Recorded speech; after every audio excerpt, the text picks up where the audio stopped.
Assalamualaikum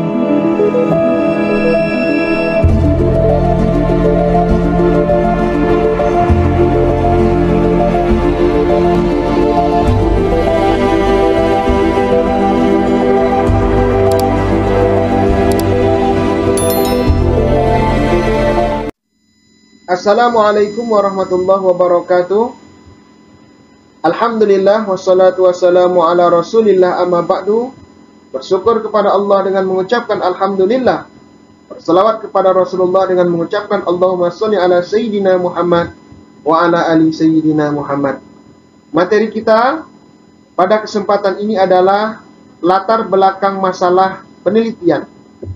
Biasanya dalam membuat proposal, ya, atau pada bab 1, poin pertama yang akan kita tulis adalah latar belakang masalah. Apa itu latar belakang masalah? Yang pertama, latar belakang masalah adalah dasar atau titik tolak untuk memberikan pemahaman kepada pembaca atau memberikan pemahaman kepada pendengar mengenai apa yang ingin kita sampaikan. Nah, itu latar belakang. Kemudian yang kedua, latar belakang masalah adalah informasi yang tersusun secara sistematis berkenaan dengan fenomena atau kejadian atau masalah atau problem yang menarik untuk diteliti, ya. Jadi latar belakang itu isinya adalah fenomena, kemudian masalah atau problem yang akan kita lakukan penelitian. Kemudian ada definisi ketiga, latar belakang adalah pijakan dasar atau pengantar mengapa kita harus melakukan penelitian tersebut, yaitu penjelasan yang berisi alasan, ya, mengapa kita harus melakukan penelitian tersebut. Disitulah diuraikan permasalahannya. Itulah yang disebut dengan latar belakang, ya, latar belakang masalah. Baik, kita lanjutkan. Setidak-tidaknya latar belakang masalah itu memuat 3 hal, ya. Dulu waktu saya kuliah, saya masih ingat, ya, materi yang telah disampaikan oleh Bapak Dr. Andes Pardi Samsudin MA. Beliau mengatakan setidak-tidaknya latar belakang masalah itu memuat 3 hal, ya. Yang pertama pengertian, ya. Pengertian ini nanti bisa kita jabarkan lagi, pengertian menurut bahasa, kemudian penelitian menurut istilah, kemudian pengertian menurut tokoh atau pengertian menurut ahli, ya. Kemudian yang kedua, harus memuat landasan teori, ya. Landasan teori, jika teori itu undang-undang, mungkin ada kaitannya dengan undang-undang yang lain, maka bisa dikaitkan. Contoh, Undang-Undang Nomor 1 Tahun 1974 tentang perkawinan, mungkin bisa dikaitkan dengan kompilasi hukum Islam, atau dikaitkan dengan undang-undang hukum perdata, seperti itu. Kemudian yang ketiga, yang tidak kalah pentingnya dalam latar belakang itu harus memuat fenomena atau masalah yang akan kita teliti. Kita jelaskanlah apa masalahnya, apa fenomenanya. Kemudian kita analisis, kita jelaskan, mungkin berdasarkan penjelasan atau analisis dari kita. Baik, kita lanjutkan lagi.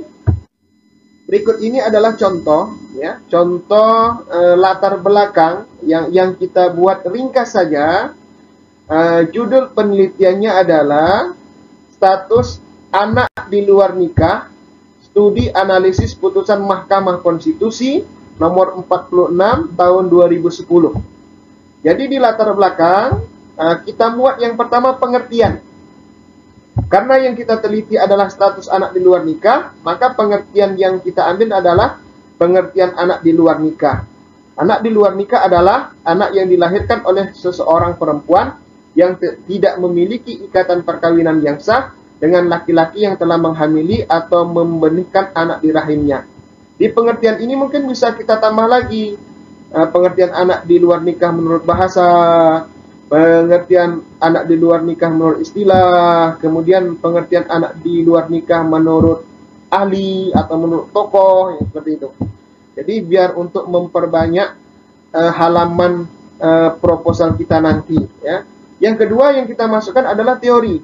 Karena anak di luar nikah, maka teori yang kita pakai adalah teori tentang anak di luar nikah. Yang bisa kita gunakan di sini adalah pasal 43 ayat 1 Undang-Undang Perkawinan, di mana anak yang dilahirkan di luar perkawinan hanya mempunyai hubungan perdata dengan ibunya dan dengan keluarga ibunya.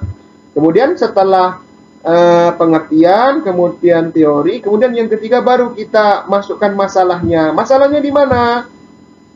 Bahwa putusan Mahkamah Konstitusi nomor 46 tahun 2010 mengatakan bahwa pasal 43 ayat 1 Undang-Undang Perkawinan bertentangan dengan Undang-Undang Dasar Negara Republik Indonesia tahun 1945. Karena sepanjang ayat tersebut dimaknai menghilangkan hubungan perdata dengan laki-laki yang menghamilinya ketika bisa dibuktikan berdasarkan ilmu pengetahuan, teknologi, atau bukti yang lain, maka anak di luar nikah tetap memiliki hubungan darah dengan ayahnya. Itu masalah, ya. Nanti bisa diuraikan lagi. Kemudian karena penelitian kita adalah status anak di luar nikah, kemudian putusan Mahkamah Konstitusi yang berhubungan dengan putusan Mahkamah Konstitusi, mungkin di latar belakang bisa kita tambah juga pengertian Mahkamah Konstitusi, kemudian tugas dan wewenang Mahkamah Konstitusi. Setelah itu baru kita masukkan pengertian. Kemudian setelah itu baru kita masukkan teorinya, ya. Kemudian setelah itu baru kita masukkan masalahnya. Nah, jadi dapat kita ambil kesimpulan bahwa latar belakang masalah itu tidak perlu panjang-panjang. Setidak-tidaknya harus memuat 3 hal: pengertian atau definisi, yang kedua landasan teori, yang ketiga masalah. Saya masih ingat dulu ketika kuliah, untuk latar belakang skripsi itu tidak usah panjang-panjang, 7 halaman sampai 10 halaman. Untuk tesis begitu juga, tidak usah panjang-panjang, paling-paling 15 halaman sampai 20 halaman. Begitu juga untuk disertasi, ya, 25 sampai 30 halaman, ya. Jadi nanti kita perbanyak di analisis saja. Kalau skripsi minimal 50 halaman, ya nanti diperbanyaklah di analisisnya. Kalau tesis minimal 150 halaman, begitu juga diperbanyak di analisis halamannya nanti. Untuk disertasi begitu juga. Disertasi itu minimal 250 halaman, nanti ya diperbanyaklah halaman-halaman itu di analisis, jangan di latar belakang. Karena banyak mahasiswa, kenapa di latar belakang itu terlalu tebal? Biar nanti tidak sulit, Pak, untuk mencapai 50 halaman, ya. Jadi kita jangan mencari mudahnya saja, agar skripsi kita, tesis kita, disertasi kita berkualitas, maka halaman-halaman itu alangkah lebih baiknya diperbanyak di hasil penelitian, bukan di latar belakang, bukan di tinjauan kepustakaan atau di metodologi penelitiannya, tapi diperbanyak di analisis hasil penelitiannya. Mudah-mudahan penyampaian singkat ini bermanfaat. Saya ulangi lagi, latar belakang masalah tidak-tidaknya harus memuat 3 hal. Yang pertama adalah pengertian, yang kedua landasan teori yang kita pakai, kemudian masalah yang akan kita lakukan penelitian. Terima kasih, mudah-mudahan bermanfaat. Wassalamualaikum warahmatullahi wabarakatuh.